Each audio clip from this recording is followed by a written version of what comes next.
Digital સ્ટ્રાઇકની વાત થઈ હતી, વોટર સ્ટ્રાઇકની વાત થઈ હતી અને હવે આ એર સ્ટ્રાઇકની આપ દ્રશ્યો જોઈ રહ્યા છો। 23 મિનિટમાં 24 મિસાઇલ એટેક કરવામાં આવ્યો છે। ભારતનું ઓપરેશન સિંદૂર પાકિસ્તાનમાં હડકંપ મચી ગયો છે।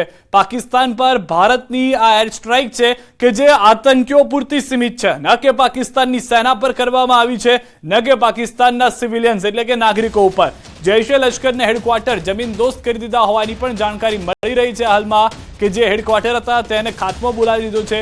પાકિસ્તાન પર ભારતની આ એર સ્ટ્રાઇક કે જેમાં હવે ખુદ પાકિસ્તાની નાગરિકો કહી રહ્યા છે, એ બાઇટ પણ ફરી વખત અમે આપને સંભળાવવાનો પ્રયાસ કરીશું કે જેમાં તેઓ કહી રહ્યા છે કે મૌલાના મસૂદ અસરની જે આવેલી મસ્જિદ છે બહવલપુરમાં, એ મસ્જિદમાં 4 મિસાઇલ પડી છે અને આ એ જ આતંકી છે કે જે 26/11 નો માસ્ટરમાઇન્ડ માનવામાં આવે છે। આ 26/11 માસ્ટરમાઇન્ડના જે મસ્જિદ હતી તેના પર જ હુમલો કરી અને પતાવી દેવામાં આવ્યો છે।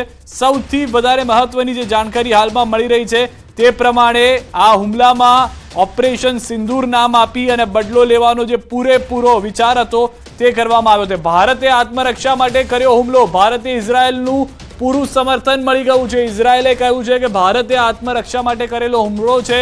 એર સ્ટ્રાઇક પર ઇઝરાયલનું નિવેદન આવ્યું છે। તો આ પહેલા જ એસ જયશંકર તરફથી અનેક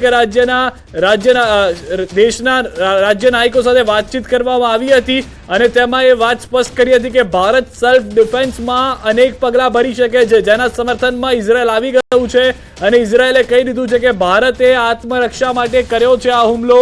આત્મરક્ષાને ધ્યાનમાં રાખી અને હુમલો કરવામાં આવ્યો છે, જેને ભારતમાં ઇઝરાયલ તરફથી પૂરેપૂરું સમર્થન મળી રહ્યું છે। જે ઇઝરાયલ પહેલાથી જ ભારતના સમર્થનમાં હંમેશા રહ્યું છે તેણે પણ એ વાત સ્પષ્ટ કરી દીધી છે કે ભારતે જે હાલમાં એટેક કર્યો છે તે આત્મરક્ષામાં કરેલો એટેક છે, જેને ઇઝરાયલનું પૂરેપૂરું સમર્થન છે। તો અલગ અલગ તસવીરો હવે આપ જોઈ રહ્યા છો, જ્યાં આગળ પહેલગામનો બદલો લેવામાં આવ્યો તે જગ્યાના તસવીર આપ જુઓ। ભારતીય સેનાએ જે હુમલો કર્યો છે અને ત્યારબાદની જે તસવીરો છે કે જેમાં પાકિસ્તાનના 9 અડ્ડા પર એટેક કરવામાં આવ્યો છે। પીઓકેમાં ભારતની એર સ્ટ્રાઇકના દ્રશ્યો આપ જોઈ રહ્યા છો। માટીમાં મળી ગયા આતંકીઓ, મિટ્ટી મેં મિલા દેંગે તેવું પ્રધાનમંત્રીએ કહ્યું હતું અને તે પ્રમાણેના જ દ્રશ્યો જે છે તે જોવા મળી રહ્યા છે। દેશભરમાં જશ્નનો માહોલ છે તે પણ આપ જુઓ। સેનાનું ઓપરેશન સિંદૂર આપ જોઈ રહ્યા છો કે જેમાં ઉજવણી જોવા મળી હતી, લોકો પહેલેથી જ તૈયાર હતા। ત્યારબાદ જે આજે મોક ડ્રીલની વાત છે તે પણ તૈયારીના ભાગરૂપે જોવા મળશે, પરંતુ પીએમ કરી રહ્યા છે મોનિટરિંગ, તેની પણ એક ઇમેજ જે છે તે અમને મળી છે તે પણ અમે આપને બતાવી રહ્યા છીએ।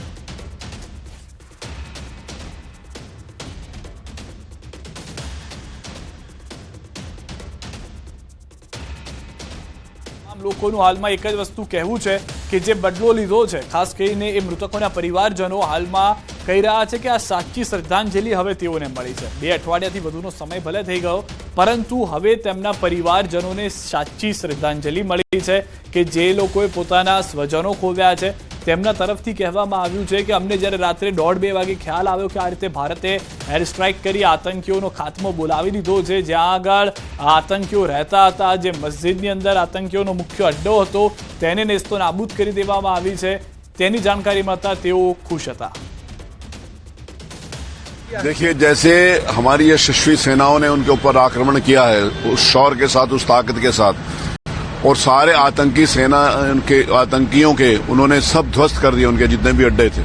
9 जगह पर सर्जिकल स्ट्राइक हुई है और इसके साथ ही उन आतंकवादियों को भी ढेर करने का काम हमारी सेनाओं ने किया है। ये दृढ़ इच्छा शक्ति हमारी सेनाओं की है।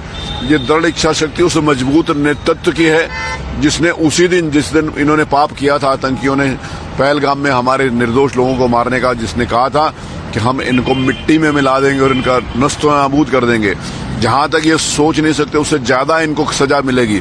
उस नेतृत्व, उस प्रधानमंत्री आ रहे हैं, मैदानी इलाकों में आ रहे हैं।